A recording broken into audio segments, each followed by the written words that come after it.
네, 오늘 통신 및 네트워크 개론 26번째 시간이에요.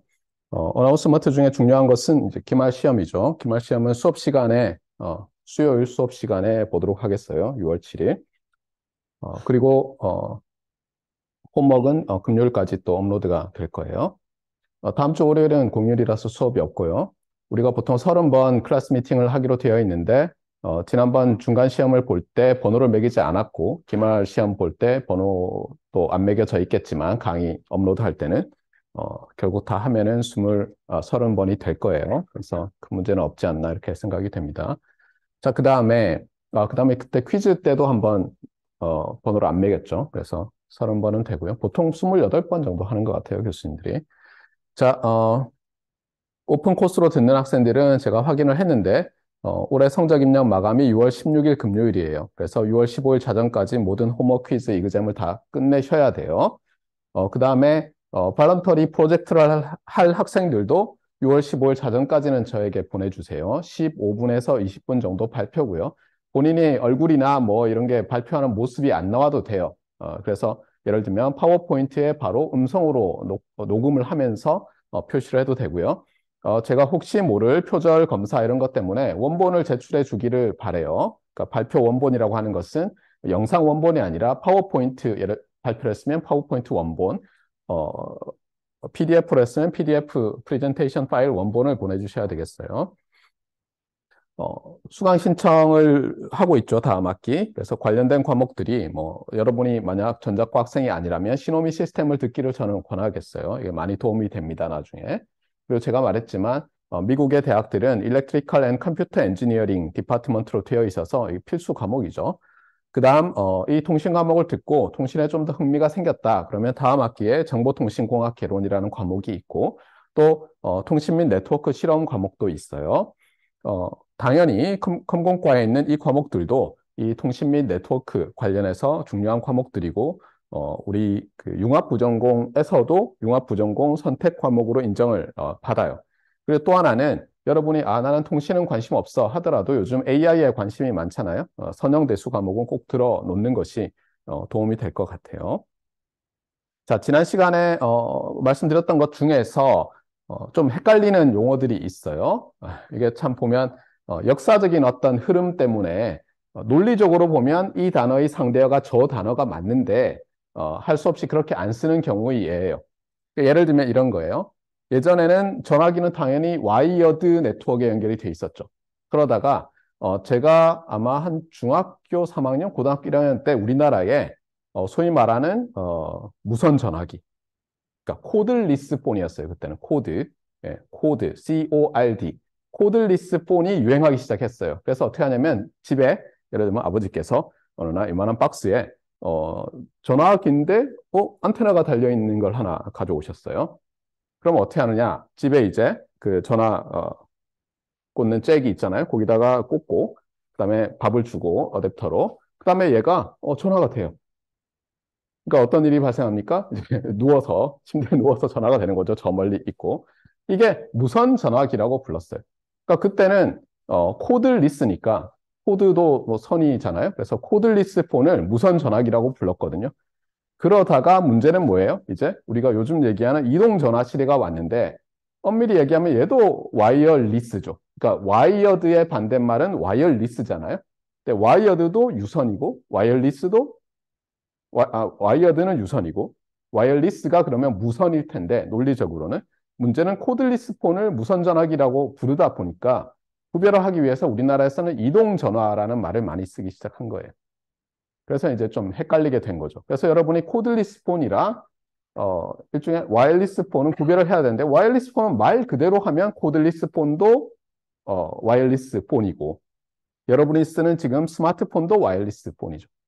근데 또 네로하게 쓰면 이게 좀 애매하잖아요. 그래서 요즘은 모바일이라는 말을 많이 써요. 그래서 셀룰라 와이어리스 커뮤니케이션이라는 말보다 셀룰라 모바일 커뮤니케이션 이렇게 말을 많이 하고요. 그래서 뭐 모바일 셀룰라, 셀룰라 모바일 이렇게 많이 쓴다고 보면 되겠어요. 자, 그러면 확실히 이제 코드리스와 모바일은 구별을 하겠죠. 예, 그러니까 여러분이 헷갈리면 그냥 모바일 폰 그러면 여러분의 스마트폰 같은 게 되는 거예요. 그다음에 옛날에 집에 있던 그 무선 전화기는 코드리스 폰 이렇게 말을 하면 되겠어요. 자, 그리고 우리가 지금 이 챕터에서 배우고 있는 것이 우리 교과서에서는 LTE라고 되어 있지만 제목이 실제로는 뭐예요? 셀룰라, 모바일 또는 와이어리스 커뮤니케이션 스탠다드들에 대해서 배우는 거예요. 넓게는. 그래서 거기에는 원지는 몰라도 돼요. EMS 이런 게 있는데 2G GSM이라는 게 있어요. 이게 GSM이 영어가 아니라 본래는 프랑스어인 것 같아요. 글로벌 스페셜 모바일 하는데 그 이름이 좀 이상하잖아요. 근데 영어로도 나중에 이름을 붙였어요. 글로벌 스탠다드 포 모바일인가 이런 식으로 이름을 에크로님 그러니까 줄인 축약어는 그대로 두면서 영어 단어로 바꿨어요.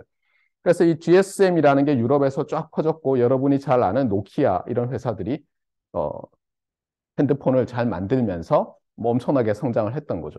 참고로 노키아라는 회사는 핀란드 회사인데 어, 언제나 그렇듯이 얘들이 핸드헬드 디바이스, 핸드폰만 만드는 게 아니라 기지국 장비도 만들어요. 그리고 여러분이 잘 아는 노키아가 예전에 망했어요 하면서 어디 팔리고 했다가 이제 지금은 중국 회사가 돼 있나요? 제가 정확히는 모르겠어요. 그거는 이 핸드헬드 디바이스, 핸드폰 만드는 회사만 그렇게 됐고 이 네트워크 장비, 기지국 장비를 만드는 노키아는 여전히 잘 나가고 있어요. 네. 자, 어쨌거나. 그리고 이제 2세대에서 3세대 나오기 전에 중간에 대한민국이라는 나라와 퀄컴이라는 스타트업, 미국의 스타트업 컴퍼니죠. 교수들이 만들었어요. 예.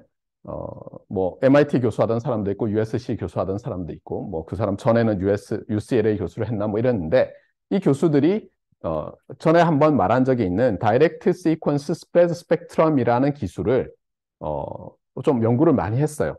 그래서 일종의 밀리터리 커뮤니케이션용으로 팔아먹으려고 열심히 이제 했는데 잘 안 됐어요. 왜냐하면 밀리터리 쪽에는 전통적으로 그 프리퀀시 하핑 스프레드 스펙트럼, 주파수 도약이라고 하죠. 점프를 하면서 이렇게 도망 다니는 그쪽이 좀 좋았고 여러 가지 또 하드웨어 만드는 면에서도 안티 제밍이라든가 이런 게 프로퍼티가 사실은 더 좋을 수가 있어요. 반드시 그런 건 아니지만 그러다 보니까 이게 그냥 연구만 열심히 되고 글쎄 하고 있었는데 이것을 셀룰라 이동통신의 무선 구간에 적용하면 굉장히 좋겠다라는 생각을 하고 퀄러티 커뮤니케이션즈라는 말을 줄인 퀄컴이라는 회사를 설립을 한 거예요. 참고로 이 교수들이 이 회사를 처음 뿅 하고 만들어서 성공을 한 게 아니고요. 그 전에 회사를 또 차렸었어요. 링커빗이라고. 그래서 뭐냐면 그때는 위성 통신을 이용해서 미국에는 이제 대륙간 이 트럭, 큰 트럭 있죠. 두 명이서 교대로 운전하고 심지어 한 명은 자고 있고 이렇게 하면서 막 몰고 다니는 트럭들 있잖아요. 물류 트럭. 그 물류 트럭이 지금 어디 있는지 이런 걸 아는 게 굉장히 중요하겠죠. 그렇잖아요. 가다가도 딴 데다가 물건을 하역해야 될지 모르고 픽업해야 될지 모르잖아요. 그런데 이제 통신망이 필요한 거예요. 예를 들면 네바다 사막 지역을 가로지른다고 해보세요. 가본 사람 있죠, 근처에. 예. 그러고 있는데 그 근처에 셀룰라 망이 없었을 거 아니에요, 옛날에는. 그러니까 이제 위성 링크를 사용해서 연결을 하는데 이제 그런 회사를 차렸어요. 링커빗이라고.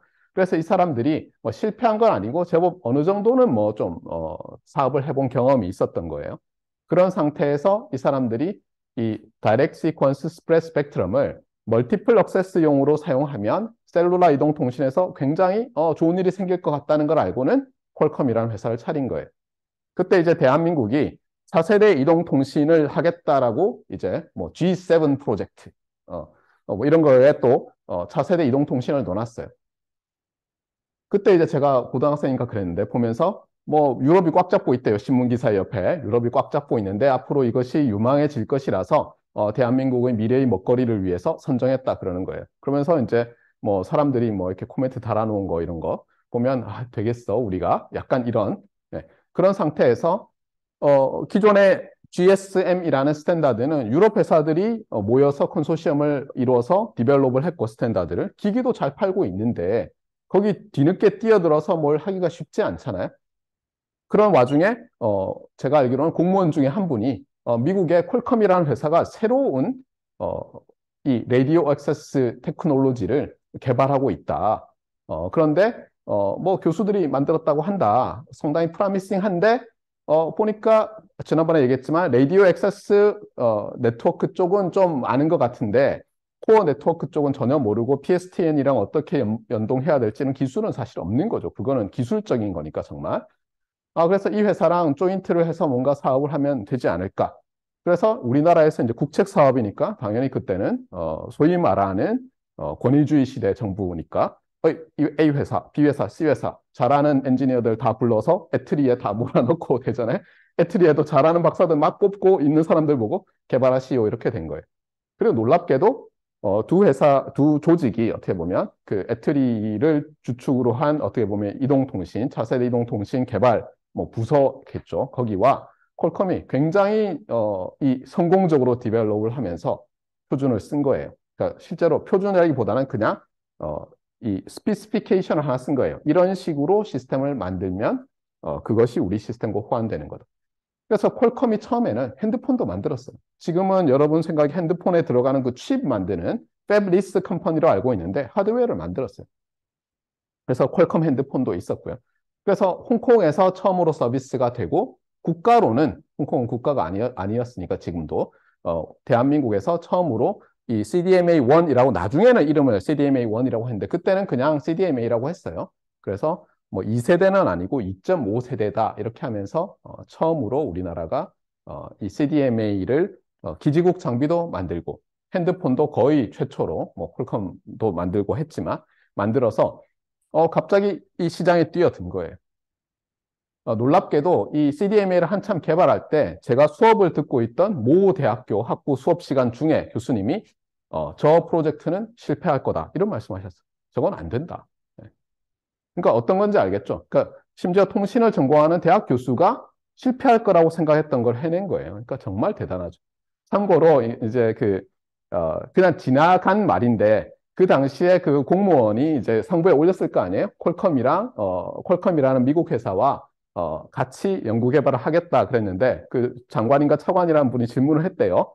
근데 지금 우리가 그 회사에 주려는 돈과 그렇잖아요. 연구 개발비를 줄 거 아니에요? 공동 연구 개발이니까. 그다음에 그 주식을 몽땅 사는 돈 중에 어느 게 더 싸냐? 그랬더니 계산해 보니까 주식을 다 사버리는 게 더 싼 거예요. 그 대주주가 되는 게. 그래서 한때 검토를 했었대요. 퀄컴을 다 사버리자. 대한민국이. 근데 그때 안 했던 이유가 이제 나중에 뭐 인터뷰한 게 여러분 신문 찾으면 나오거든요. 근데 그 당시 관계했던 사람이 뭐냐면 그걸 만약 대한민국이 사버리면 그냥 대한민국만의 그 표준이 되고 뭔가 이 세계 시장에 팔아야 되는데 앞으로 뭔가 임팩트가 없을 것 같다라고 해서 안 사기로 결정 내렸다고 해요. 그런데 이제 나중에 그 퀄컴과 특허 분쟁이 생겨요. 우리나라가. 특히 애트리가. 이 퀄컴이 특허를 낸데 예를 들면 이 기술료를 그러니까 퀄컴을 통해서 했는데 대한민국이 가져가야 되는데 퀄컴이 뭐 어떻게 해서 좀 안 주고 그래서 막 심지어 앤드루 비터비가 한국에 방문을 했을 때 그 애트리를 방문하려고 했는데 앞에서 그 애트리 직원들이 들어오지 마라. 너랑 만나기 싫다. 데모했던 게 제가 대학원 다닐 때였어요. 그래서 나중에 비터비 그 박사님이 퍼듀 대학교에 톡을 하러 오셨는데 나중에 이제 저희 교수님이 초청을 했거든요. 뭐 이렇게 간담회 같은 걸 하는데 무슨 얘기를 하다가 제가 질문을 많이 하고 그랬더니 너 어디서 왔냐 그래서 사우스 코리아 그랬더니 그래서 제가 그 애틀이 그 게이트 앞에서 못 들어가신 거에 대해서 유감을 표명했죠. 제가 뭐 권위는 없지만 대표로서. 네. 그러고 나서 사람들이 이제 유럽 사람들이 보니까 정말 장점이 많은 거예요. CDMA라는 표준이. 그러던 와중에 이제 어떻게 보면 유럽은 GSM으로 돼 있는데 조금 이제 낡은 기술이었어요. 그리고 2.5세대 CDMA는 좀 좋은 기술이고 훨씬 나은 기술이고 막 시장을 장악하기 시작했어요. 여러 이 유럽이 아닌 국가에서 마구마구 퍼져나간 거예요. 그래서 위기감을 느끼겠죠. 그래서 어떻게 하냐면 2000년 정도에 맞춰서 새로운 표준을 만들자라고 한 거예요. 그게 3세대 표준들이에요. 그리고 그 중에 유명한 게 WCDMA라는 것이에요. 여러분 핸드폰에 아직도 있죠? 예. 찾으면 3G 이렇게 하면 WCDMA망에 가서 붙어요. 거의 대부분. LG U 플러스를 사용하는 사람들은 CDMA 2000망에 가서 붙을 거예요. 예. 그리고 2020년 정도를 목표로 죄송합니다. 2010년이었죠. 2008년 정도를 목표로 새로운 다음 세대 표준을 개발했고 그게 LTE고요. 그 다음에 2020년을 목표로 그 다음 세대 표준을 만드는 게 뉴 라디오라는 5G NR이라는 것이에요. 그래서 이 챕터에서는 어쨌든 셀룰라 이동통신 또는 셀룰라 무선통신망의 표준들의 역사와 그것이 어떤 특징을 가지고 있는지 기존의 인터넷 또는 무선통신 레이어 1, 2에 해당하는 뭐 예를 들면 와이파이라든가 이런 것과는 어떻게 다른지 무엇이 가장 큰 차이인지를 아는 게 이 챕터의 목표고요. 제법 길지만 그리고 작년에는 굉장히 오래 설명을 했지만 올해는 그런 건 줄이고요. 그런 건 여기 나와 있는 정보통신공학 개론이라든가 아니면 매 1학기에 개설되는 디지털 통신 개론 시간에 배우도록 하고요. 정말 말 그대로 셀룰라 이동통신망의 핵심에 대해서 주로 보도록 하겠어요. 자, 리뷰는 이미 거의 다 된 것 같은데 그래도 중요한 용어들을 다시 볼게요. 아까 말했듯이 와이어드의 반대말은 와이어리스가 맞아요. 그렇죠? 근데 와이어리스에는 라디오 웨이브를 쓰는 게 있고 안 쓰는 게 있다고 제가 계속 강조했었죠. 맞습니까? 아쿠스틱 웨이브를 할 수도 있고 라이트 웨이브를 쓸 수도 있잖아요. 맞습니까? 네. 그리고 라디오로 와이어리스 커뮤니케이션을 하는데 모바일이 있고 픽스트도 있어요. 실제로 여러분 우리 포항 MBC 있잖아요. 포항 MBC 라디오 송출하는 데가 있는데 뭐 예를 들면 KBS 제1라디오 스튜디오는 뭐 예를 들면 서울의 여의도에 있다고 합시다. 그러면 어떻게 되는 거예요? 예, 픽스트 와이어리스 네트워크를 통해서 주로 마이크로웨이브로 하는 대역에서 하는데 쭉쭉쭉쭉 이렇게 보내줘서 오는 거예요. 그건 뭐 이동 자체는 아니죠. 그 링크는. 다만 포항 MBC가 예를 들면 이제 뭐 포항 MBC 라디오를 송출한다고 하면 그때부터는 이동 통신이 되는데 사실은 그거는 통신 중에서도 브로드캐스팅으로 분류가 돼요. 자, 그래서 어쨌든 라디오 커뮤니케이션에서 픽스트가 있고 모바일이 있을 거예요. 그리고 모바일 중에서도 제가 뭐랬죠? 프리셀룰라 또는 넌셀룰라 모바일 네트워크와 셀룰라가 있어서 이 셀룰라가 매우 중요하고 혁명적이었다라고 말을 했어요. 그러면 이제 이 프리셀룰라 또는 넌셀룰라일 때 무슨 문제가 있었느냐를 지난번에 비유를 하나 했어요. 뭐 경기도 전체라고 합시다. 서울 아니면 대한민국 전체를 하나의 타워에서 그렇죠? 하나의 큰 신호를 송출하는 타워에 연결해서 이동통신 가입자들의 서비스를 제공하겠다. 어떤 문제가 있다고요? 주파수가 모자라죠. 그래서 어떻게 했어요? 네, 고민을 하기 시작했죠. 항상 새로운 발명, 문제 해결점은 트레이드 오프를 하는 게 있고 브레이크 스루를 하는 게 있어요. 제가 얘기를 안 했지만 여러분이 요걸 기억하세요. 그러니까 리서치에도 트레이드 오프 리서치가 있고요. 브레이크 스루 리서치가 있어요. 트레이드 오프가 절대 문제 있는 게 아니에요. 트레이드 오프도 매우 중요한 리서치고 매우 중요한 인벤션이에요. 네, 그런데 그것이 획기적으로 뭘 향상시키기는 어려워요. 많은 경우에. 그런데 이 브레이크 스루는 정말 위대한 발명들이 브레이크 스루들인데 그 특징을 러시아 사람들이 열심히 연구를 해서 만들었더니 뭐라고요? 이 TRIZ라는 Theory of Inventive Problem Solving이라는 어떤 학문 비슷한 과목 비슷한 걸로 축약할 수 있더라. 그리고 제가 기억하는 가장 중요한 것은 뭐냐면 놀랍게도 우리가 사칙연산에 나오는 것처럼 뭔가 더 해요. 그러니까 예를 들면 마르코니의 그 브리티시 패턴트 7777번처럼 기존에 있는 특허 두 개를 더한 매쉬업 패턴트라고 하는데 여간에서는 그냥 리젝을 먹어요. 놀랍게도. 뭐 기존에 있는 건데 무슨 진보성이 있나 이렇게 되는데 마르코니는 그거를 당시에 인정받아가지고 특허를 확보해요. 나중에는 무효화됐다든가 뭐 했던 것 같아요. 예. 어느 나라에서는 안 받아들여지고 근데 미국에서는 영국에서는 받아들여졌다는 것 같고요. 그래서 더하기 빼기 곱하기 나누기를 했어요. 있는 걸 없애는 것도 위대한 발명이에요. 기존에는 있어야만 한다고 생각했는데 그걸 없애는 거예요. 그것도 위대한 발명이에요.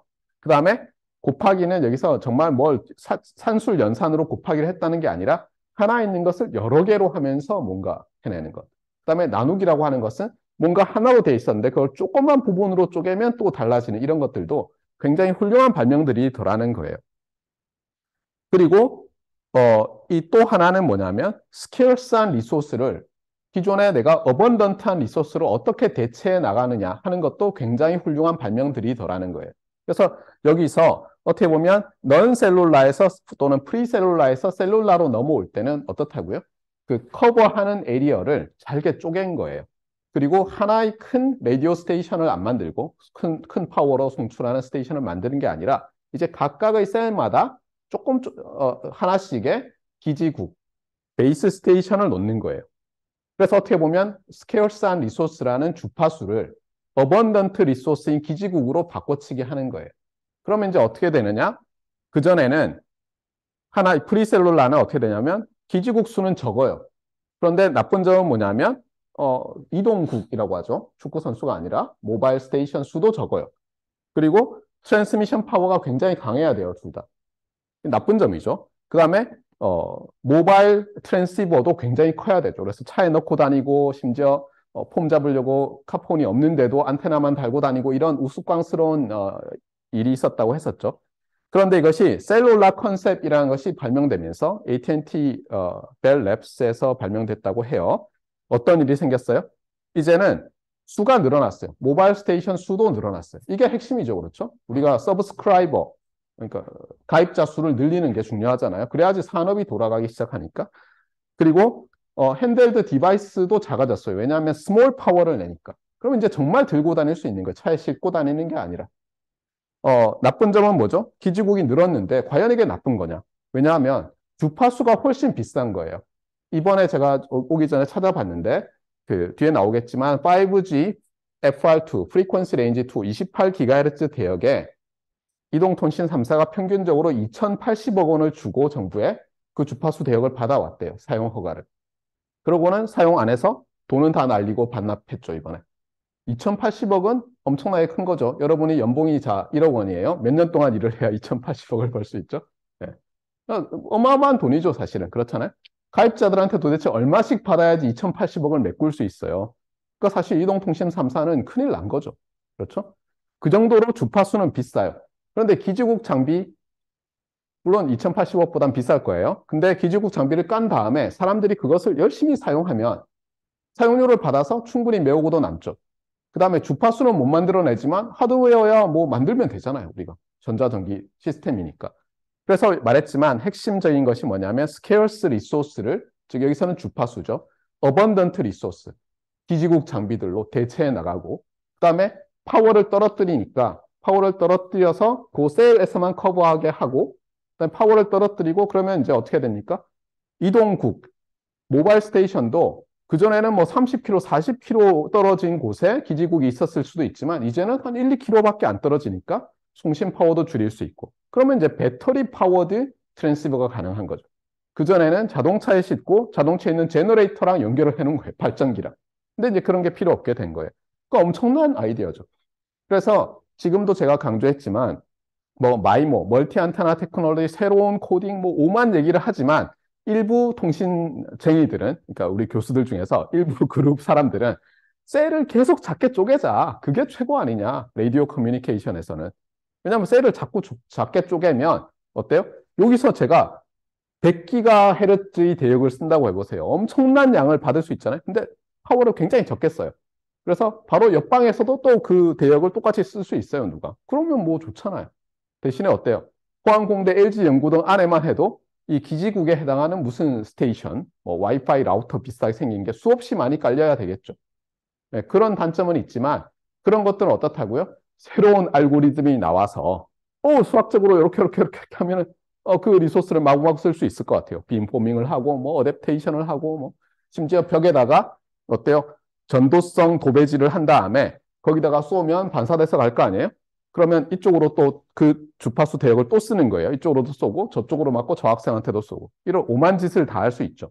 그런데 그것이 10년 전에, 5년 전에만 해도 아예 불가능할 거야 됐지만 이제 어떻게 됩니까? 점점 조그만 전자전기 장비로 그 알고리즘을 구현할 수 있는 거예요. 저전력으로, 더 빠르게. 몇 밀리세크, 마이크로세크에 할 수 있으면 이제 점점 더 많은 일을 할 수 있게 되는 거죠. 그게 지금 무선 통신 발달 과정이에요. 그래서 셀을 자꾸 작게 쪼개자라는 아이디어들도 있어요. 그게 모든 걸 해결하지 않겠느냐. 심지어 예전에는 고속도로 있잖아요. 고속도로를 달리는데 거기 있는 사람들한테 엄청나게 뭐 많은 밴드를 할당해 주고 싶잖아요. 예를 들어 고속도로 타고 다니면서 UHD TV를 보고 싶어요. 예를 들어서 내가 그것도 비디오 온 디맨드로. 그럼 어떻게 할까 했는데 예전에 나왔던 좀 황당한 아이디어는 뭐냐면 중앙선 있잖아요. 중앙선에 지하철 같은 게 다녀요. 그래서 걔가 스테이션이에요. 뭐 그런 아이디어도 나왔었어요. 아주 옛날에는.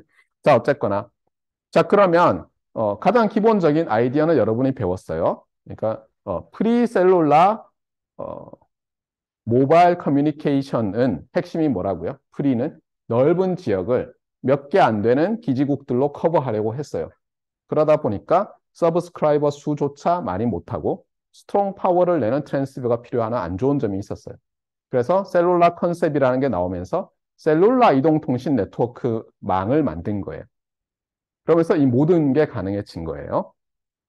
그러면 이 셀룰라 이동통신망은 기지국이 많다 그랬잖아요. 그러면 안 좋은 점이 있어요. 내가 이동을 하면 어때요?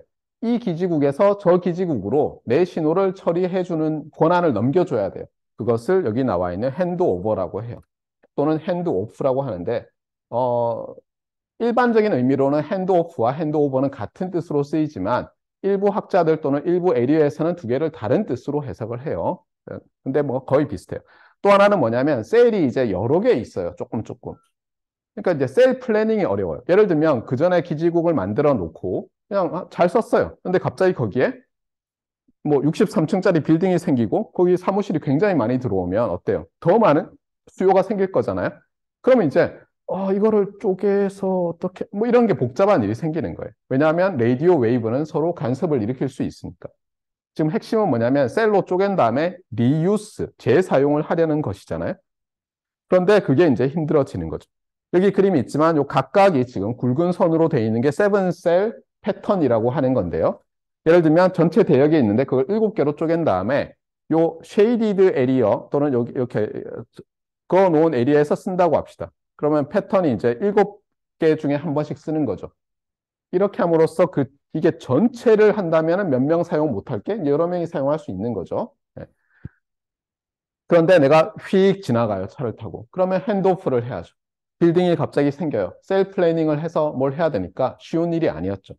그래서 2G에서 어려운 점이 있었는데 2.5G CDMA에서 뭐라고 주장했어요? 이런 셀 플래닝 할 필요 없어요. 그냥 우리 기지국 사서 설치하세요. 우리는 프리퀀시 리유스 팩터가 1이에요. 이거는 7분의 1인데 너희들보다 가입자 수도 그러면 우리는 7배나 더 할 수 있어요. 이렇게 얘기를 한 거예요. 솔깃하죠? 안 한가요?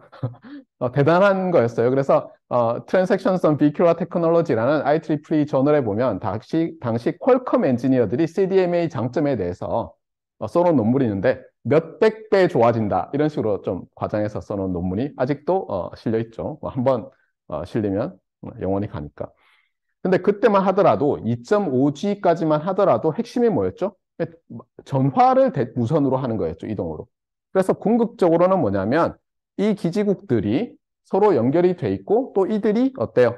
PSTN이라는 Public Switched Telephone Network이라는 기존의 유선 전화망에 연결이 돼 있어야 됐어요. 그래야지 뭐 전화가 될 거 아니에요? 무선으로 서울까지 갈 수는 없으니까 어차피. 그래서 네트워크가 크게 두 개가 있었던 거예요. 이 무선망이 있고 요 기지국들을 연결하는 망, 그 다음에 기지국들이 연결돼서 PSTN에 연결되는.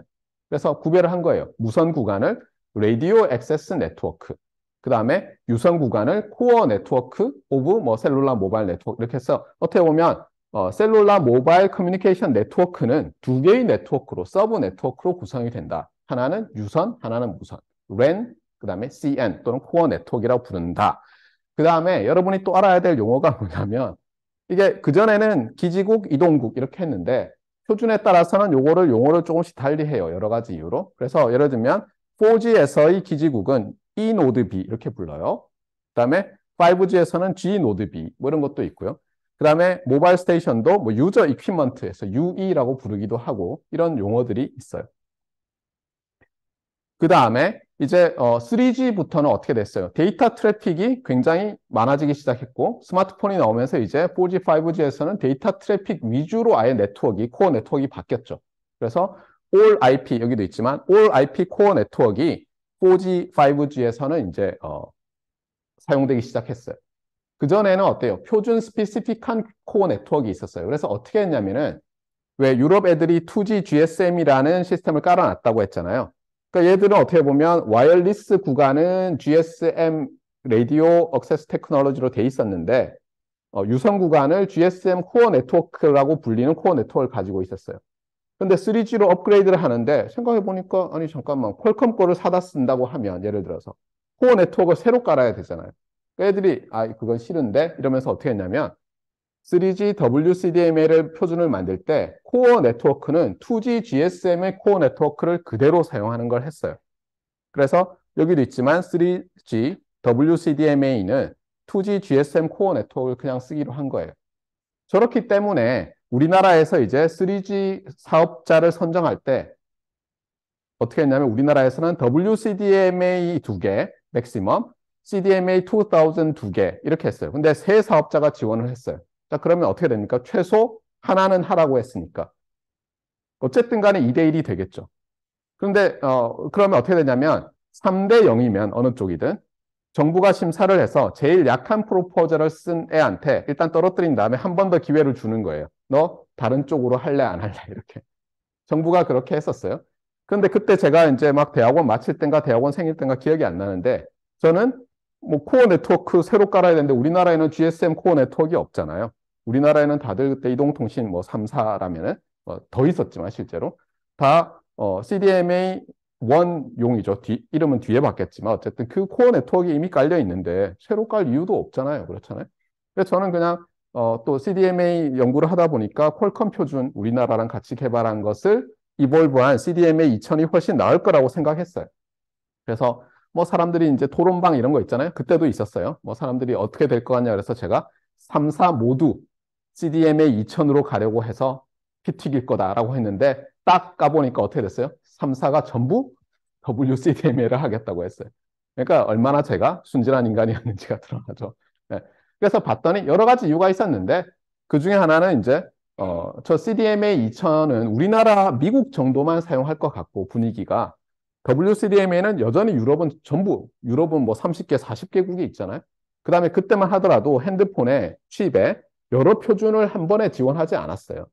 그러니까 해외 출국하려 그러면 핸드폰을 받아가야 됐어요. 공항에 가서 예를 들면 제가 CDMA 1용 핸드폰이 있는데 공항에 가잖아요. 근데 유럽에 가려 그러면 행선지 유럽이에요. 그럼 GSM 폰을 빌려줬어요.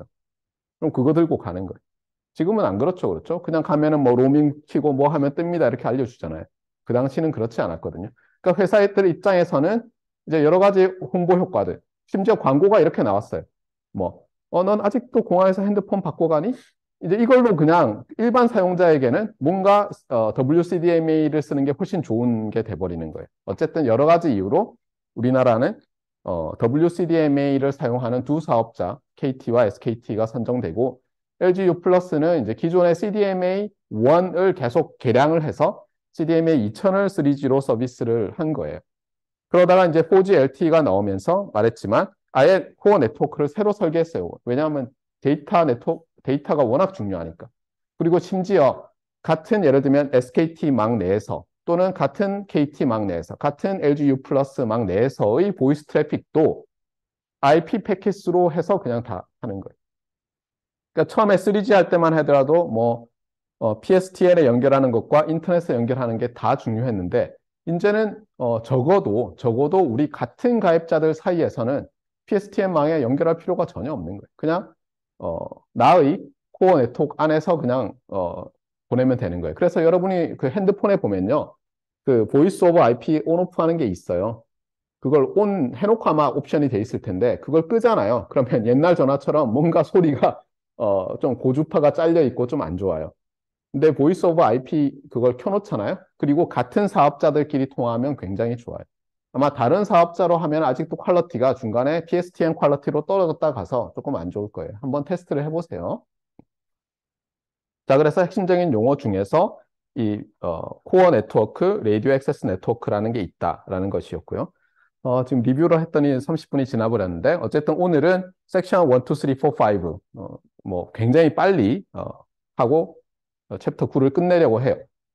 작년에 제가 자료를 쭉 봤는데 너무 디테일을 설명을 했어요. 사실은 이동통신공학개론이라는 과목이 다른 학교들에는 있거든요. 한 학기 내내 하는 거를 한두 시간 만에 하려고 하니까 너무 오버로드가 된 것 같아서 핵심적인 용어만 하도록 하겠어요. 예. 이미 말했듯이 이제 이 커버리지와 서브스크라이버라는 말이 중요해요. 우리가 커버리지, 하나의 기지국이 커버하는 지역을 줄이는 대신에 서브스크라이버를 더 늘리려고 한 거예요. 그런데 그러면 이제 셀 플래닝이라는 게 필요해지는데 다행스럽게도 기술이 점점 좋아지면서 새로운 알고리즘들을 새로운 방법들을 개발하면서 점점 더 셀 플래닝이 좀 덜 중요해지고 이 빔포밍이라든가 뭐 인터피어런스 서프레션이라든가 이런 테크놀로지들이 더 중요해졌다는 거예요. 그리고 여기 이제 용어 중에서 업링크, 다운링크라는 게 있는데 간단히 얘기하면 이런 거예요. 기지국을 높은 데다 세웠겠죠. 잘 보이게 옛날에. 그래서 어떻게 되냐면 모바일 스테이션으로부터 기지국으로 가는 이 방향 링크를 상향 링크, 그래서 업 링크라고 했어요. 지금도 그렇게 부르고요. 기지국에서부터 모바일 스테이션들로 가는 것을 다운 링크라고 하는데 이 링크는 논리적인 링크죠. 그렇죠? 올라가는 거 내려가는 거 이렇게 논리적인 거고 피지컬하게는 그럼 어떻게 되느냐? 실제 주파수 밴드에서는 어떻게 하느냐인데 예전에는 FDD, Frequency Division Duplexing이라는 걸 썼어요. 많이들. 그래서 어떻게 하냐면 정부가 주파수를 할당할 때도 쌍으로 된 두 개의 밴드를 할당했어요. 각 회사에. 그래서 이쪽 낮은 대역은 주로 업링크에 쓰고 높은 대역은 다운링크에 쓰는 식으로 이렇게 세 개의 쌍으로 할당을 해준 거예요. 예전에는. 네. 그러다가 최근에는 이제 기술이 좋아져서 특히 5G 한 밴드만 할당해 주면 각 회사가 알아서 이거를 시간을 나누는 거예요. 이게 주파수 축에 하나만 할당받은 다음에 여기 시간 축에서 슬롯을 만든 다음에 요만큼은 다운링크에 쓰고 나머지는 업링크에 쓰고 또 저만큼은 다운링크에 쓰고 나머지는 업링크에 쓰고 이런 식으로 다이나미컬하게 리소스를 사용할 수 있도록 해줬어요. 그런 테크놀로지가 올라와 있어요.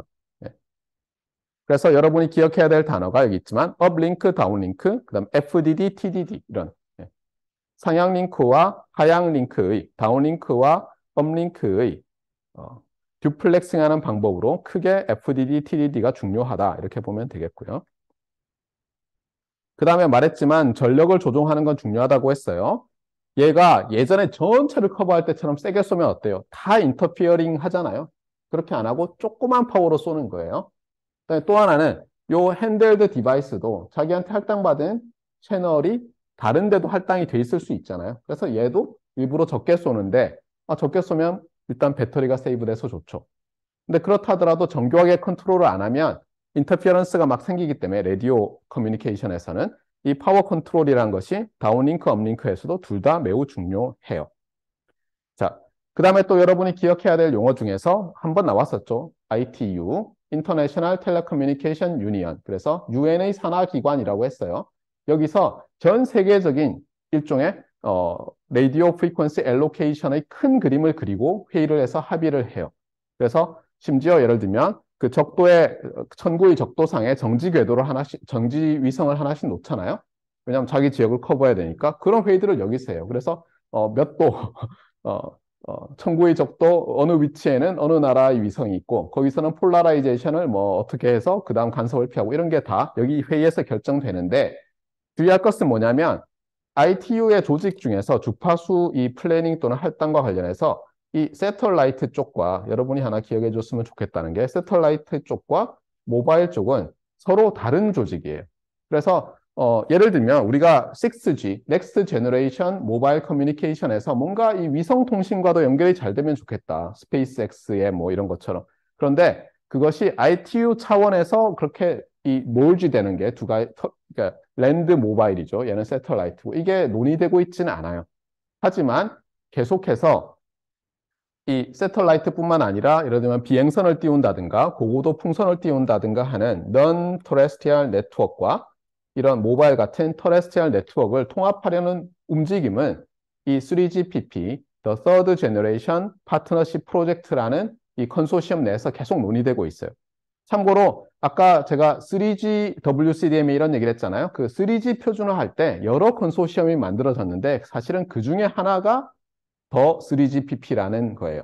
Third Generation Project Partnership. 파트너십 프로젝트예요. 죄송해요. 맨날 헷갈려요. 파트너십 프로젝트. 그런데 다른 데는 다 와해됐는데 조직이 더 이상 3PP는 남아서 계속 표준을 만들고 있는 거예요. 네.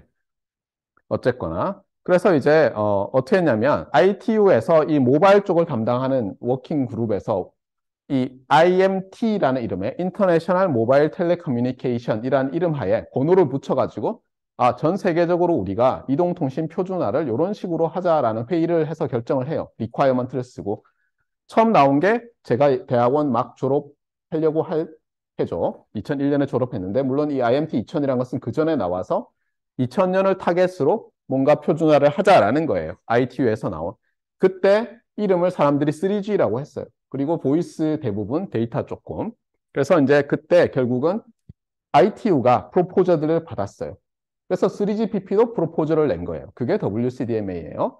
3GPP2가 낸 게 CDMA 2000이었어요. 참고로 중국 표준도 억셉트가 되고 해서 이 IMT 2000이라는 타이틀 하에 일종의 공모를 한 거죠, 표준을. 그래서 표준이 실제로 이 ITU에서 어프로브 된 게 4개인가 5개인가 돼요. 그 중에 하나가 WCDMA고 그게 굉장히 파퓰러한 거예요. IMT 어드밴스드는 뭐냐? 그게 이제 이 2008년 정도를 목표로 개발된 건데 이 리콰이어먼트로 4G가 개발이 된 거예요. LTE가 3GPP 조직이 이제 이걸 개발을 한 거죠. 그리고 이제 IMT 2020이라는 그 이름 하에 5G 표준이 개발이 된 거예요. 근데 이때는 이미 어때요? 거의 3GPP 외에는 손을 들었죠. 물론 이제 뭐 조금씩 있어요. 여기도 보면 라디오 액세스 테크놀로지, 즉 IMT 2000이 어프로브한 라디오 액세스 테크놀로지 표준이에요. 거기에 뉴 라디오 5G 말고도 뭐 이런 것들도 뭐 논리적으로는 들어있다고 해요. 네. 그 다음에 여러분이 또 하나 기억해야 될 게 4G와 5G는 All IP 코어 네트워크를 가졌다는 것 외에도 또 공통점이 있어요. 뭐냐면 지난번에 와이파이 할 때도 나왔지만 OFDM, 오소고날 프리퀀시 디비전 멀티플렉싱을 이라는 웨이브폼을 사용해요. 둘 다. 네. 그런 공통점이 있고요. 그 다음에 또 기억해야 될 용어로 FR1, FR2라는 건데 왜 제가 아까 그 이동통신 3사가 높은 주파수 대역의 5G 서비스를 하지 않는 바람에 2080억씩 날렸다고 했잖아요. 그게 이 프리퀀시 레인지 2, 28GHz 대역이에요. 그리고 반면에 FR1, 프리퀀시 레인지 1은 3.5GHz 대역인데 여러분이 5G 폰을 가지고 있으면 여기서 연결돼서 사용되는 거예요. 그리고 이제 이 3GPP라는 조직, The Third Generation Partnership Project라는 이 컨소시엄은 국제회의를 해서 자기들이 이제 회의를 통해서 이걸로 이제 앞으로 우리가 같이 이런 스페시피케이션스 하에서 기기를 만듭시다 라고 하는 문서를 내는데 그걸 릴리스라고 하고요. 크게 보면 이 릴리스 몇 번 이런 게 있어요. 그래서 우리 교과서에서도 예전에 이 스케줄표를 하나 보여줬죠. 예를 들면 3GPP가 릴리스 15이라는 것을 요때 발표하기로 자기들이 계획을 잡아놨던 거예요. 그게 여기도 있지만 5G의 이니셜 스탠다드가 되는 거예요. 그래서 지금은 릴리스 15는 뭐 종결됐으면 16, 17 이렇게 가고 있는 거예요. 처음에는 이름이 좀 중구난방이었어요. 그러다가 이름을 이제 숫자를 좀 제대로 붙이고 있어요. 그러면 이제 릴리스라는 게 있고 그 전에도 회의를 하면서 이 3GPP 사이트에 가면요. 웹사이트에 여러 다큐멘트를 찾을 수가 있어요. 그런데 그 중에 어떤 거는 TR이라고 돼 있고요. 테크니컬 리포트. 그다음에 어떤 건 TS라고 돼 있는데 이게 표준에 들어간 문서라고 보면 맞아요. TS. 그다음에 또 TDOCS라고 일반적으로 부르는데 TDOCS는 뭐 예를 들면 TR도 TDOCS 중에 하나고 뭐 TS도 TDOCS 중에 하나로 볼 수 있어요. 예를 들어서 여기 링크를 보면 요걸 누르시면 여러분이 3GPP의 테크니컬 스페시피케이션 그룹, 그다음에 RAN, 라디오 액세스 네트워크를 담당하는 테크니컬 스페시픽 그룹의 워킹 그룹 1. 그럼 또 이제 세부로 막 나눠놨어요. 거기서 미팅 86 BIS에서 이런 문서로 삼성과 퀄컴, 인텔, 보다폰, AT&T 이런 회사들이 예를 들면 2016년 10월에 포르투갈 리스본에서 있는 회의에서 같이 문서를 낸 거예요. 합의를 이미 해서. 야, 이거 우리 표준에 넣어요. 이렇게 하는 거. 그럼 거기서 회의돼서 어프로브 되면 이제 표준에 들어가는 거예요. 예를 들어서. 네. 그래서 여러분이 예를 들면 뭐 삼성 같은 경우에는 삼성 리서치라는 조직이 있어서 표준화 활동을 하죠. 거기 가면은 이제 모든 사람이 그런 건 아니지만 표준화 회의에 참여하는 또 그룹이 있어요. 그 사람들은 이제 저 회의에 매번 출장 다니는 거죠. 그리고 삼성 네트워크에 가더라도 네트워크 디바이스를 만들려고 하는데 어느 날 표준이 다 만들어진 다음에 자 이제 표준을 읽고 우리가 해볼까요? 하면 늦죠. 그렇죠? 그래서 어떻게 하냐면 표준화 과정이 되면 그 삼성 네트워크에 있는 엔지니어들 중에서 몇 명이 또 회의에 참석을 해요. 그래서 계속 팔로우업을 하는 거예요. 어떻게 디스커션이 되고 있나. 그래서 만약 저걸로 결정 날려 그런다 하면은 미리 막 해보는 거예요. 그래야지 퍼스트 투 마켓이 될 거 아니에요. 안 그러면은 벌써 다른 회사, 예를 들면 그냥 서비스 회사들은 빨리빨리 디플로이해서 광고를 하고 싶은데 그걸 못하면 안 되잖아요. 그러면 예를 들어 삼성이 못 만들었어요. 그러면 뭐 노키아 걸 샀쓴다든가 이렇게 할 거 아니에요. 그러면 이제 치명적이겠죠. 그래서 빨리빨리 하기 위해서. 자, 그 다음 섹션이에요. Key Aspects of LTE라고 되어 있는데 뭐 핵심은 이거예요. 여러분이 기억하면 좋은 게 All IP Core Network. 이게 어떻게 보면 네트워크 입장에서는 핵심이에요. 왜냐하면 데이터가 너무너무 중요해졌으니까. 네. 그 다음에 또 하나 여러분이 기억해야 될 것은 뭐냐면 OFDM. 네. 이것만 알아도 거의 많은 것을 안다고 볼 수 있어요. 자, 다른 키워드를 봅시다. 예, 이거는 뭐 넘어가고요. 네. 그 다음에 여기 보면 제가 TS36.847 이렇게 돼 있는데 참고로 TS가 아까 Technical Specification 그래서 3GPP가 릴리스하는 표준 문서라고 했죠. 예. 36이면 LTE 관련된 걸 거예요. 38점 이렇게 가면은 5G NR에 관련된 것이고. 그래서 여기서 보면 뭐 우리나라는 FDD로 4G LTE를 임플리멘트를 해놨어요. 정부가 왜냐하면 주파수를 그렇게 할당해 줬어요, 처음에. 예. 그런데 표준 자체는 TDD, 타임 디비전 듀플렉싱으로 업링크, 상향 링크와 다운 링크, 하향 링크를 알아서 컨트롤 할 수도 있게 되어 있어요. 그런데 이게 장단점이 다 있어요. 어, 프리퀀시 도메인상에서 그려보면 예를 들어서 이게 업링크 1, 이게 업링크, 업링크, 업링크 1, 업링크 2, 업링크 3 한 다음에 여기야 다운링크 1, 2, 3를 정부가 다운링크 네, 글씨를 다시 쓸게.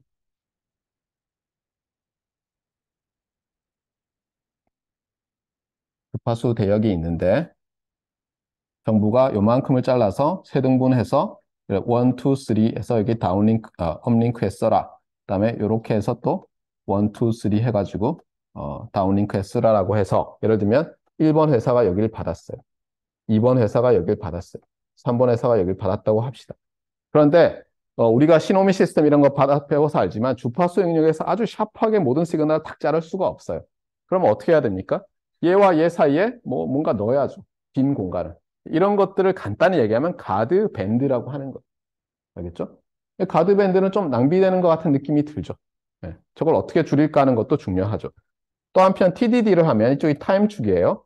그러면 내가 어떻게 했냐면 슬로티드 시스템으로 만드니까 이게 한 슬롯이라고 해봐요. 물론 그 슬롯이 여기서 어, LTE 표준에서 말하는 슬롯과 다르지만 이게 이제 어떤 타임 피리어드예요. 요 하나하나마다 일부는 다운링크, 일부는 업링크를 전송하려고 한다고 해보세요. 그래서 제가 어느 순간에 여기 다운링크를 요만큼 시그널을 보내고 여기 업링크 시그널을 보내기로 했다고 해보세요. 특정 주파수 대역에. 근데 문제는 뭐냐면 전에도 제가 라디오 얘기를 했지만 하나의 안테나로 예를 들면 내가 송신도 하고 수신도 하려 그러는데 송신 파워는 매우 크고 수신 파워는 매우 약하죠. 그렇죠? 네. 그러면 이제 RF 서킷 입장에서는 이게 분리해내기가 어려울 수가 있어요. 내가 세게 쏠 때 여기에 수신기, 송신기가 다 달려 있잖아요. 물론 여기에 뭐 커플러라든가 이런 걸 달기도 하지만 이게 이렇게 넘어올 수도 있고 이런 문제가 생기니까 그냥 쏘면 여기다가 또 타임 인터벌을 집어넣어요. 그래서 여기다가 들어가는 거는 가드 밴드라고 하고요. 여기는 가드 인터벌 또는 가드 피리어드를 넣어야 되는데 그것도 또 줄여야 되겠죠. 그래서 저거 잘못하면 인터피어런스가 되는 거예요. 뭐 이런 문제들은 있는데 그래서 장단점이 있어요. 근데 결과적으로는 뭐 제가 봤을 때 이래요. 잘 컨트롤할 수 있다면 이 방법이 더 좋아요. 왜냐하면 생각해 보세요. 제가 정부로부터 5G 밴드를 받아왔어요. 100MHz를. 근데 제가 딱 보니까 업링크, 그러니까 사용자들이 올리는 거는 뭐 일부 유튜버들이 라이브 방송하는 거 말고는 별로 없고 많은 사람들은 뭐 넷플릭스를 본다거나 하면 주로 트래픽이 다운링크에 집중돼 있어요. 그러면 나는 어떻게 하는 게 좋죠? 정부로부터 받아온 5G 밴드를 어때요? 전부 다운링크로 써버리는 거예요. 그 다음에 업링크 하라 그러면 예를 들어서 그냥 LTE로 여전히 연결해 주는 거예요. 그런데 처음부터 일부 밴드는 다운링크, 일부 밴드는 업링크로 50메가씩 받았다고 해보세요. 그러면 내가 다운링크 수요는 굉장히 많은데 업링크 수요는 뭐 별로 없어요. 그러면 이거는 낭비가 되잖아요. 그런 면에서 항상 그래요, 여러분. 최적화를 잘 할 수 있다면 경계가 없는 게 좋아요. 리소스 사용할 때. 근데 최적화를 잘 못하거나 정치적인 문제가 끼잖아요. 그럼 처음부터 경계를 나눠놓는 게 좋죠. 예를 들면 뉴욕의 동물원이라고 해보세요. 사파리처럼 하나도 울타리 안 해놓으면 멋지겠죠. 그런데 어느 날 방문을 했더니 얼룩말이 없어요. 그래서 물어봐요. 아니, 지난번에 여기 있던 얼룩말 어디 갔어요? 저희 사자가 잡아먹었어요. 이렇게 되는 거죠. 자, 어쨌거나. 자, 웨이브 폼은 OFDM이라고 얘기를 했고요. 예. 그 다음에 뭐 이건 디테일인데 실제로 그러면 뭐 OFDM이란 게 뭐냐? 오소고날 프리퀀시 디비전 멀티플렉싱인데 이렇게 보면 돼요. 이쪽이 프리퀀시 축이고요. 이쪽이 타임 축이에요.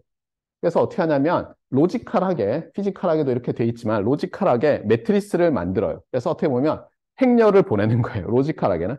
매트리스 하나 보내고, 매트리스 하나 보내고, 매트리스 하나 보내고, 매트리스 하나 보내는데 그 매트리스의 엘리멘트에 어때요? 정보를 가지고 있는 심볼이 들어있는 거예요. 간단히 얘기하면 0, 1이 들어있을 수도 있고 아니면 0, 1, 2, 3이 들어있을 수도 있고. 근데 그것이 물론 피지컬 레이어를 지나고 나서 피지컬 시그널이 되면 어떤 파형으로 바뀌어 있겠죠. 예.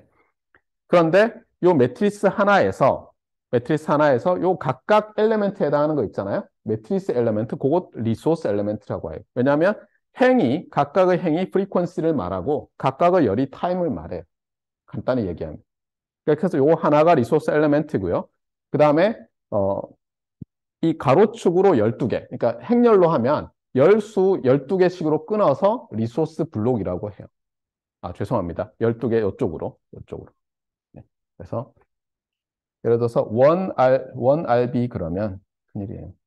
1RB 그러면 12 서브 캐리어즈 그래서 12행 이렇게 보면 되고요. 그 다음에 타임으로는 뭐냐면 이게 RB가 이렇게 되고요. 이쪽은 슬롯이라고 하는데 LTE에서는 7개예요. 그러니까 12 바이 7이 기본이에요. 그런데 어떤 때는 어떤 시그널들은 매트리스를 큰 걸 할당하거든요. 그때는 예를 들면 12의 정수배 중에서 가능한 옵션이 있어요. 예를 들면 뭐 600 바이 7 이렇게 할당을 하는 거예요. 한 번에 많이 차지하는 녀석들은. 그래서 어쨌거나 RB, 리소스 블록이라는 것은 12개의 서브 캐리어즈 또는 행, 그 다음에 한 슬롯, 그러면 LT에서는 7개의 열 이렇게 생각하면 되겠어요. 그래서 12 바이 7이 기본이다. LT에서는 좀 달라요. 12 바이 14예요, LT에서는. 네. 자, 그 다음에 교과서에 나오는 거니까 중요하겠죠. 여기서 보면, 자, 이건 LTE의 시스템 아키텍처인데, 제가 말을 했지만, 와이어리스 구간이 있고요.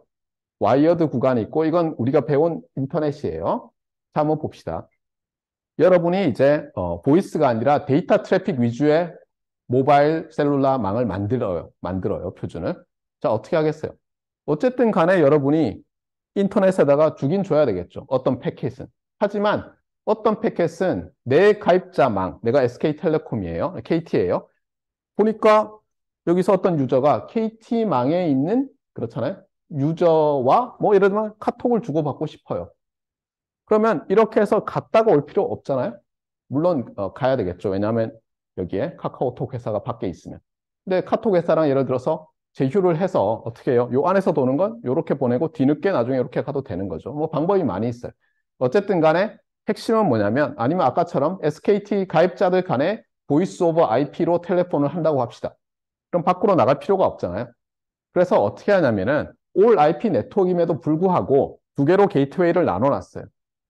하나는 간단히 얘기하면 밖으로 나갈 필요 없는 것들에 대해서 모아가지고 다른 게이트웨이에 연결하고 하려고 하는 거고 하나는 밖으로 우리 망이 아닌 밖으로 나가는 패킷들을 위한 게이트웨이를 따로 만들었어요. 그 다음에 그러면 이건 데이터에 관한 건데 실제로 이 와이어리스는 어때요? 아까 말했지만 리소스를 다이나믹하게 엘로케이트를 해야 된다고 했잖아요. 그러니까 저쪽으로 쏠까 이쪽으로 쏠까 채널이 바뀌네 이런 것들. 그래서 여기 점선들이 뭐냐면 여기 컨트롤 플레인이라고 돼 있는데 간단히 얘기하면 실질적인 데이터는 아니고 이 운용을 위해서 필요한 어떻게 보면 제어 신호들을 주고받는데 당연히 그때는 기지국들 간에도 주고받겠죠. 바로. 유선망이 있어요. 여기도. 그 다음에 이 유선망을 따라서 여기서 매니지를 하는 거예요. M이 매니지먼트 하는 거예요. 뭐 엔터티 이렇게 돼 있는데 간단히 얘기하면. 그다음에 또 하나는 뭐냐면 보안과 관련된 사항이 뭐죠? 어떤 유저가 어느 기지국에 몇 시에 붙어 있었느냐 이런 거죠. 그런 것에 대해서는 여기 따로 분리를 해놨어요. 네, 아마도 뭐 보안 사항 이런 것도 있어서 분리해놓고 다른 데 연결이 안 되게 해놨을 거예요. 안 그러면 어때요? 열심히 어떤 사람이 인터넷을 통해서 해킹을 해서 들어와서 뭐 우리 와이프가 언제 개모임을 하러 간다고 하더니 다른 데 갔네. 뭐야? 안 되잖아요. 그렇죠? 법적으로. 그래서 아마도 따로 해놓지 않았을까라고 생각하지만 아마 다른 이유겠죠. 자, 그래서 기본적으로는 어때요?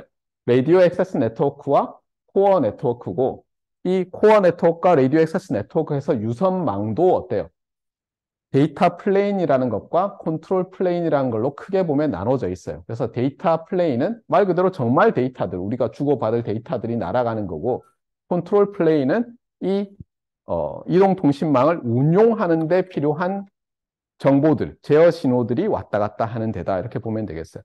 그리고 여기 보면 이게 랜인데 여기 EPC라고 돼 있는데 뭐 Evolved Packet Core 이렇게 돼 있어요. 4G에서는. 그래서 말 그대로 이게 IP 패켓, All IP 코어 네트워크이구나 하고 알 수 있고요. 그 다음에 여기 보면 여기도 EPC 돼 있잖아요. 그러니까 요 EPC라고 돼 있는 게 여기 또 복사가 돼 있는 거예요.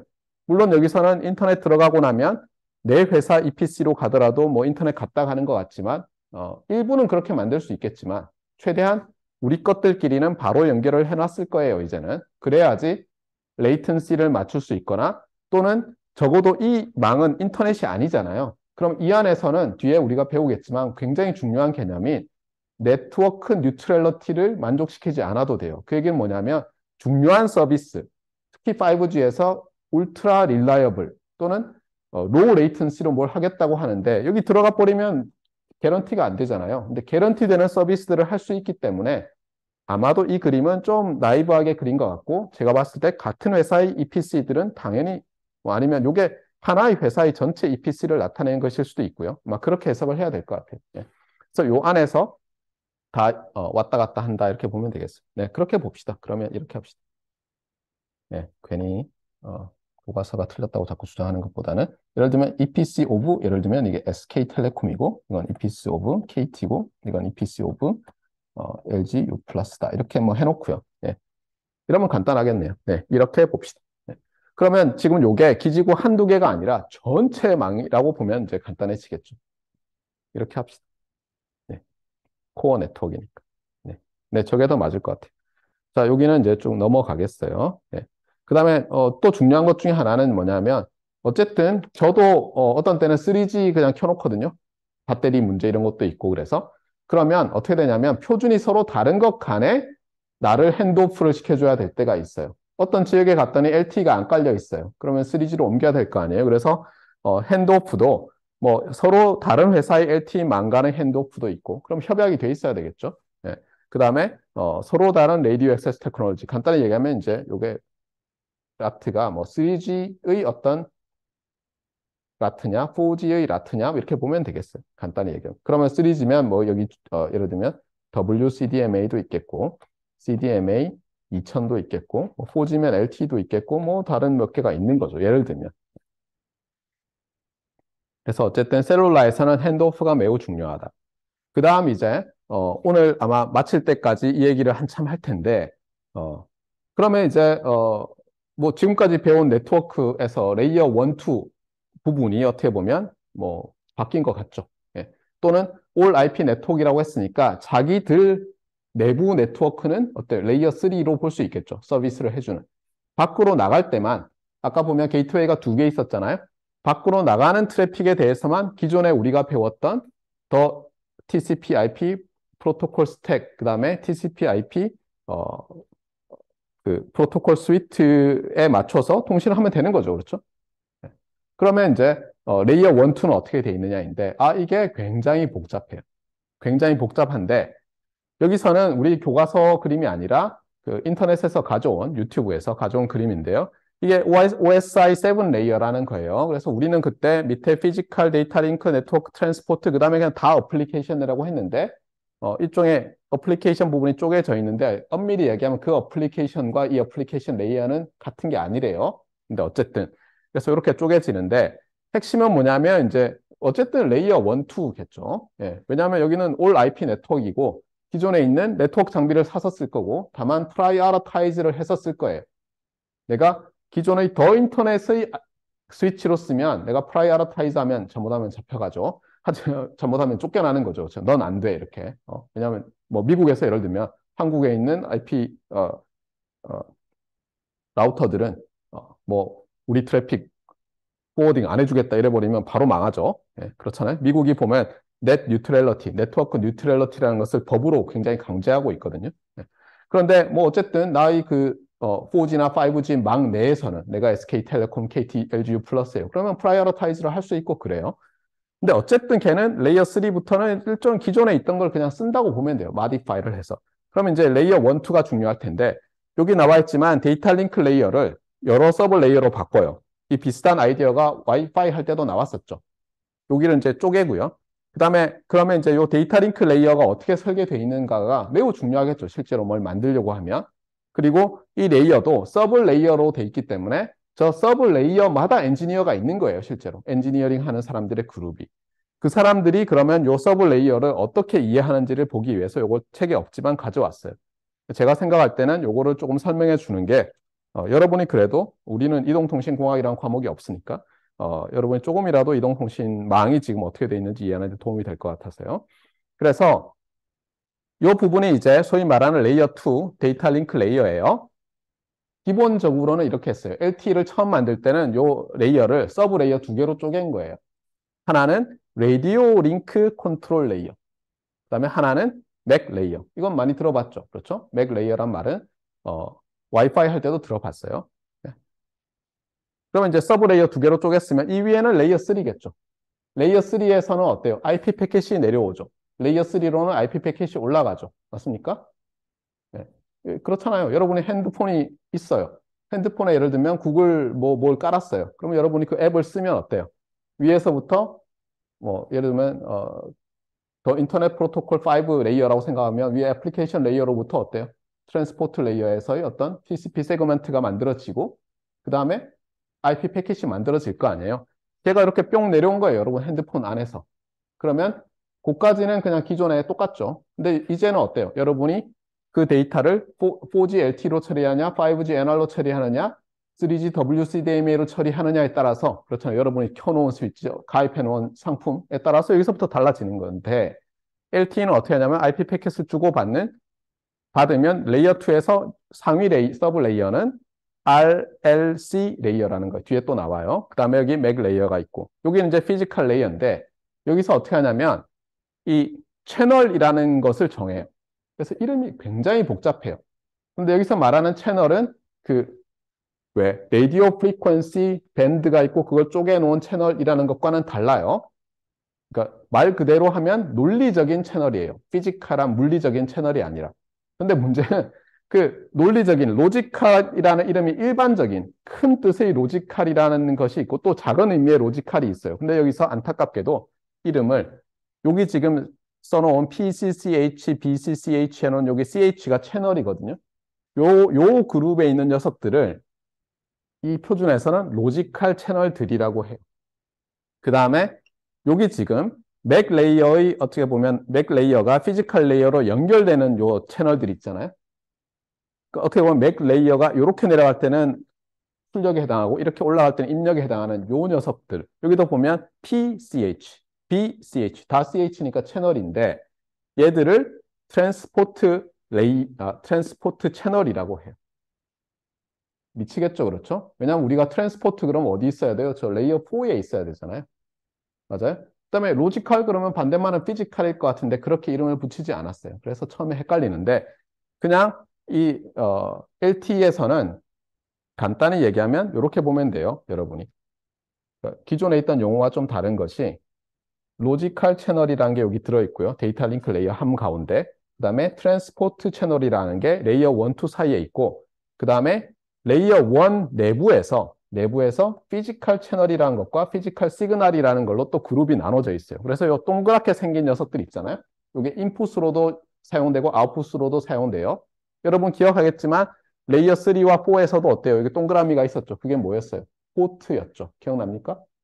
포트를 통해서 레이어 3와 4가 주고받잖아요. 정보를. 맞습니까? 네. 그래서 여기서 어때요? 레이어 여기 위에 안 보이지만 마음씨 착한 사람들한테만 보이죠. 그렇죠? 예, 벌거벗은 임금님처럼. 그러면 레이어 4에서 어때요? TCP 세그먼트가 어떤 포트를 통해서 레이어 3로 내려오는 거죠. 맞습니까? 포트에서 포트로 간다 이렇게 얘기했었잖아요. 예. 근데 어쨌든 헷갈리게도 트랜스포트라는 말이 여기도 있는데 트랜스포트 채널, 로지컬 채널, 피지컬 채널, 피지컬 시그널 이렇게 해서 네 개의 그룹이 요 동그랗게 생긴 녀석들, 포트처럼 생긴 네 개의 그룹이 있어요. 그러니까 하이어라키를 아셔야 돼요. 알겠어요? 여러분이 LTE 또는 LTE 어드밴스드 5G NR의 이 레이어 1, 2에 대해서 이해를 하려면은 이렇게 돼 있다는 걸 알아야 돼요. 이걸 모르면 어디 워크숍에 딱 가잖아요. 그러면 9시 반에 딱 시작하는데 9시 반에 예를 들면 위원장이 인사하고 9시 뭐 40분부터 첫 번째 발표자가 딱 시작하자마자 다음 페이지 넘어가면 못 알아듣기 시작해요. 무슨 말인지. 왜냐하면 이런 얘기만 막 해요. 여기서 매핑을 어떻게 하고 뭐 기존의 표준은 어떻게 됐고 이게 몇 개였는데 몇 개로 바뀌고 뭐 이런 얘기를 하는데 하나도 못 알아듣죠. 제가 처음 들었을 때 미치는 줄 알았어요. 이걸 몰라가지고. 그래서 어쨌거나 여기서는 라디오 링크 컨트롤 레이어와 맥 레이어의 인터페이싱 하는 채널이 그렇죠. 사실 다 로지컬한 채널들이죠. 피지컬한 건 아니고. 근데 이름이 로지컬 채널이에요. 채널들이에요. 그래서 이제 이름이 이렇게 붙는데 이게 정말 많습니다. 나중에 보면 어느 게 로지컬이고 어느 게 피지컬이고 어느 게 트랜스포트고 뭐 헷갈려요. 여기도 있지만 로지컬 채널들이에요. 컨트롤 플레인의 로지컬 채널들은 이런 것들이 있어요. 페이징 채널, 브로드캐스트 채널, 커먼 채널. 그렇죠? 예. 어떻게 보면 페이징 컨트롤 채널이에요. 컨트롤 채널이라서 CCH예요. 알겠어요? 예. 근데 뒤에 보다 보면 어떻게 또 C가 튀어나와서 CCH라고 뭐 헷갈려요. 하여튼 어쨌거나 페이징, 그다음에 브로드캐스트, 커먼, 데디케이티드, 멀티캐스트 이런 게 컨트롤 플레인. 아까 왜 데이터 플레인, 컨트롤 플레인 기억나요? 코어 네트워크에서 그래서 있고요. 그 다음에 유저 플레인 또는 데이터 플레인인데 거기에 보면 뭐 데디케이티드 트래픽 채널, 멀티캐스트 트래픽 채널. 그러니까 컨트롤이 아닌 거죠. 컨트롤의 반대말로 트래픽이 있는 거죠, 여기. 그리고 컨트롤 플레인 연결되고 유저와 연결되고 이렇게. 자, 그래서 라디오 링크 컨트롤 레이어 아까 여기 있던 로지컬 채널들에 대해서 쭉 봤고요. 그 다음에 여기에 맥 레이어 하단에 있는 요 녀석들, 그 다음에 피지컬 레이어랑 인터페이싱 되는 저 채널들은 또 어떻게 됩니까? 그게 트랜스포트 채널이었죠. 트랜스포트 채널에는 어때요? 페이징 채널. 근데 이거는 페이징 컨트롤 채널이 아니죠. 이거는 페이징 채널이에요. PCH. 다르죠? 그러니까 이름이 헷갈리는 거예요. 예. 저도 기억 다 못해요. 중요한 것은 분류가 있고 이름이 비슷비슷한데 다 이유는 있다는 거예요. 여기는 브로드캐스트 채널, 멀티캐스트 채널, 다운링크 쉐어드 채널. 그래서 DL이 다운링크고 SCH가 쉐어드 채널. 이런 용어가 있어요. 업링크를 위해서도 또 채널들이 있어요. 트랜스포트 채널들이. 그 다음에 요건 넘어갈게요. 네, 요걸 볼까요? 네. 요 그림을 보시면 자, 여기 보세요. 제가 표시를 해놨지만 여기 레이어 1이에요. 피지컬 레이어. 그러니까 LTE의 피지컬 레이어. 그 다음에 여기가 레이어 2예요. 아까 말했지만 레이어 3에서는 IP 패킷이 내려오고 올라가고 한다고 보면 되죠. 인터페이싱. 그럼 요 안에서 아까 말했던 컨트롤 관련된 레이어가 있었죠. 그렇죠? 그 다음에 여기 맥 미디엄 액세스 컨트롤 관련된 레이어가 서브 레이어가 있었잖아요. 그래서 여기 보시면 여기에 뭔가 하나 스케줄러라는 녀석이 있어요. 스케줄러는 ER 아닌가? 하여튼 어쨌거나. 그래서 얘가 제어를 하는 거예요. 그리고 리소스를 엘로케이트 해요. 아까 보면 왜 제가 12 x 7짜리 매트리스 얘기했잖아요. 근데 걔를 실질적으로 물리적으로 어디에 놓을 것이냐. 왜냐하면 내가 프리퀀시 대역을 보면 한 600개가 가능해요. 놓을 수 있는 게. 프리퀀시에. 근데 아까 12 by 7이잖아요. 그럼 그 12라는 12개를 이 600개 중에서 놓을 수 있는 위치는 여러 개잖아요. 또 다른 유저의 또 12 by 7짜리도 놔야 되고. 그래서 엘로케이션을 해야 되는데 그거를 다이나미컬하게 하는 것을 스케줄러 또는 그냥 간단하게 맥 스케줄러라고 해요. 근데 맥은 여기 있잖아요. 그렇죠? 근데 스케줄러는 맥뿐만 아니라 맥 서브 레이어뿐만 아니라 RLC 서브 레이어, 맥 서브 레이어, 파이 전부 다 관여를 해요. 그런데 간단히 얘기하면 그냥 얘가 브레인이다 이렇게 생각하면 돼요. 그러니까 얘가 실제로 모든 것을 조종하는 똑똑한 놈이에요. 그리고 제가 한번 그 삼성 네트워크 사업부에서 그 회의를 할 때 물어봤어요. 이거 맥 스케줄러 디자인에 대해서는 뭐 알려진 바가 없던데 좀 힌트 좀 주시죠 그랬더니 영업 비밀. 그러니까 어떻게 보면 동일한 장비라 하더라도, 아니, 동일한 표준의 네트워크 장비라 하더라도 삼성전자가 만든 네트워크 장비와 노키아가 만든, 에릭슨이 만든, 화웨이가 만든 장비들의 알고리즘들, 뇌가 다 다를 거 아니에요. 어떤 식으로 최적화를 할지가 다 다를 거잖아요. 그러니까 표준에는 어떻게 최적화라는 건 없어요.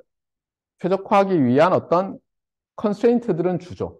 아무렇게나 막 하면 너무 옵션이 많아지니까. 그렇잖아요. 예를 들면 아까 600개의 서브 캐리어가 있는데 그거를 임의로 막 1번, 9번, 23번, 120 이렇게 하면 헷갈리니까 예를 들면 우리 할당할 때는 시작과 끝을 주고 연속적으로 합시다라든가 아니면 12의 배수로 하고 어디서 시작하는가도 정해놓고 몇 번, 그다음에 거기서 12의 몇 배수로 하는지만 주고받읍시다. 이렇게 놓으면 표준이 간단해지잖아요. 마치 우리가 CPU 만들 때 인스트럭션 셋을 줄이면 간단해지고 빨라지고 한다는 듯이 그런 것만 표준에 있지 어떤 상황에서 어떻게 최적화라는 게 표준에 있지 않아요. 그 사실 네트워크 장비를 만든다는 것은 모든 것도 중요한데 얘도 중요한 거죠. 브레인이 어떻게 되냐. 얘가 똑똑하면 더 좋은 장비가 되는 거죠. 예를 들면 삼성 네트워크의 네트워크 장비와 노키아의 네트워크 장비를 사와서 예를 들면 뭐 SKT가 설치했다고 해봅시다.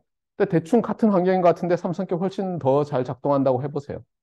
그럼 당연히 노키아에 전화를 걸어서 아니, 너희들 장비는 왜 이러냐 와서 좀 손 좀 봐라. 이러면 엔지니어들이 핀란드에서 비행기 타고 오는 거죠 이제. 그리고 다음번에 잘못하면 안 사잖아요. 그러면 큰일 나죠. 자, 어쨌거나 그래서 이제 여기도 보이듯이 여기 이제 예, 여기 보면 이제 아까 말했지만 요 그룹의 그렇잖아요. 한 그룹의 채널들 또 다른 그룹의 채널들 이런 식으로 해서 어때요? 각각의 레이어는 요 포트처럼 생긴 요 채널을 통해서 들어온 녀석을 어떤 하위 채널로 매핑하고 그렇죠? 어떻게 매핑하고 그다음에 여기 들어온 것과 얘들을 합쳐서 하이브리드 ARQ를 한 다음에 또 어떤 식으로 매핑을 하고 어떤 식으로 신호를 만들고 하는 것들이 정해져야죠. 그렇죠? 어려운 일이죠. 여기가 컨트롤러가 여기 있잖아요. 그렇죠?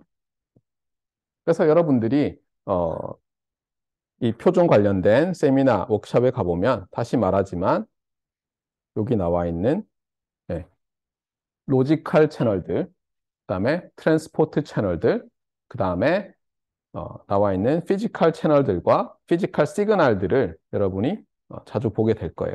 피지컬 채널과 시그널은 여기 있네요. 그래서 제가 여기 써놨어요. LTPS라고 써놨는데 로지컬 채널들 이름이 여기 쫙 있죠. 그렇죠? 맞습니까? 그럼 요 위는 뭐예요? 여기는 레이어 3가 있겠죠. 위로는. 여기 레이어 2고. 그다음에 레이어 2 안에서 어때요? 여기 서브 레이어잖아요. 그래서 여기가 트랜스포트 채널들이 있고 그다음에 피지컬 레이어 안에서 두 개로 나눠놨어요. 그룹을. 하나는 여기 나와 있듯이 피지컬 채널들이고요. 여기는 피지컬 시그널들이 있어요. 이렇게. 그러고 나면 이제 정말 물리적으로 매핑이 되는 거죠. Continuous Time Signal. 여기는 넘어가고요. 그다음에 LTE 어드밴스드는 뭐냐? 그래서 LTE를 하고 나서 이제 좀 더 개량을 계속 했어요. 개량을 하면서 나온 아이디어 중에서 가장 핵심적인 것이 바로 캐리어 에그러게이션이라는 건데 간단히 얘기하면 밴드를 그전에 20메가를 받았잖아요. 근데 밴드 폭이 이제 좁잖아요. 더 많은 유저들이 나 데이터 쓰고 싶어요 하니까 더 할당해 달라고 했는데 문제는 뚝 떨어진 데 받았어요. 그러면 얘를 동시에 운용을 해야 되잖아요. 이쪽 밴드와 저쪽 밴드를. 그것 때문에 이 캐리어 에그러게이션은 한 번에 뭐 합쳐서 이런 뜻이죠. 그런 기술이 나왔는데 그러다 보니까 실제로 표준에서도 아까 위에서 우리가 봤던 것과 조금 다르게 이게 하나 더 생겼어요. 서브 레이어가. 레이어 2에서 아까 왜 RLC 서브 레이어와 맥 서브 레이어가 있었잖아요. 여기다가 하나 레이어를 더 만들어서 RRC라는 신호를 어떻게 보면 메시지를 만들어서 걔를 주고받음으로써 이 여러 캐리어들을 에그러게이트해서 쓸 수 있도록 만들었어요. 그래서 여기 제가 써놨지만 어디셔널 서브 레이어가 새로 추가가 된 거예요. 그리고 사람들이 더 많은 어떻게 보면 더 높은 레이트로 송수신을 할 수 있게 됐어요. 그래서 얘는 사실 엄밀히는 요 서브 레이어는 기존의 뭐 OSI 7 레이어라든가 이런 데 있지 않아요. 왜냐하면 그때는 뭐 프리퀀시를 컨트롤하기 위한 채널 캐리어 애그러게이션을 위한 이런 개념이 없었잖아요. 근데 어쨌든 저렇게 되어 있다고 하고요.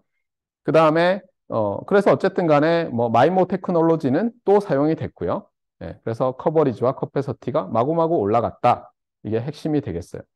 그리고 이제 뭐 콤프라는 것도 있고 뭐 보면 안테나를 이제 여러 군데로 쪼개 놓는 거예요.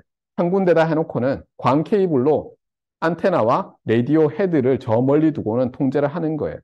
그게 더 낫다는 생각을 사람들이 하고 만든 게 콤프예요. 코어디네이티드 멀티 포인트 오퍼레이션. 그래서 뭐 그림들이 있고요. 그 다음에 이제 5G로 가면 제가 조금만 더 할게요.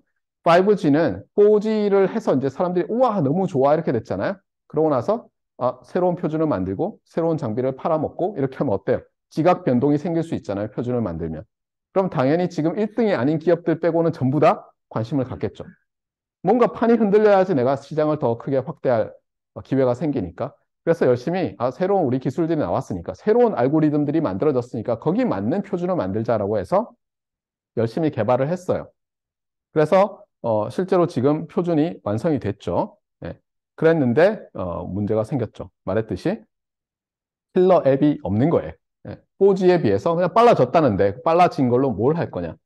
그러다 보니까 예상과는 달리 프리퀀시 레인지 1은 그래도 잘 사용되는데 프리퀀시 레인지 2 정말 뭐 100배 빨라질 거예요 했던 거는 사업자들이 투자를 안 하는 거예요. 실제로 5G 폰을 가진 여러분들은 그냥 한 3, 4배 빨라졌을 거예요, 아마. 근데 그거를 3, 4배 빨라졌다를 느끼기에는 그렇죠. 0.01초 만에 되는 게 0.03초 만에 아니 0.03초 만에 되는 게 0.01초 만에 됐다. 여러분 차이를 느낍니까? 그런 문제가 좀 있는 거예요. 제가 봤을 때는 이 빨라진 것을 사람이 느낄 만한 킬러 앱이 나와줘야 되는데 아마 그 킬러 앱은 제 생각에는 와이파이 쪽을 써서 먼저 사람들이 느끼면서 이걸 셀룰라에서도 하고 싶어 이렇게 되면서 될 것 같아요. 어쨌거나 그래서 지금은 non-stand alone 그러니까 혼자 설 수 없는 이란 뜻이죠. 그래서 4G에 붙여서 쓰는 게 처음에 쫙 깔렸고요. 그 다음에 스탠드얼론, 혼자 설 수 있는, 혼자 홀로 독립적으로 운영되는 5G도 깔리고 있어요. 전 세계적으로. 예, 이 정도 기억하면 되고요. 중요한 것은 뭐라고요? FR1이 우리나라에서는 3.5GHz 대역이고 잘 사용되고 있고요. 안타깝게도 28GHz에 해당하는 우리나라에서 이 대역은 회사들이 다 정부의 페널티 먹고 반납하고 주파수 경매비 날리고 하는 그런 불행한 일이 있었다. 이렇게 보면 되겠어요. 자, 뭐 대충 여기까지 하면 될 것 같고요. 다음 시간에는 남은 챕터들 빨리빨리 해서 끝내도록 하겠습니다. 예, 수고 많았습니다.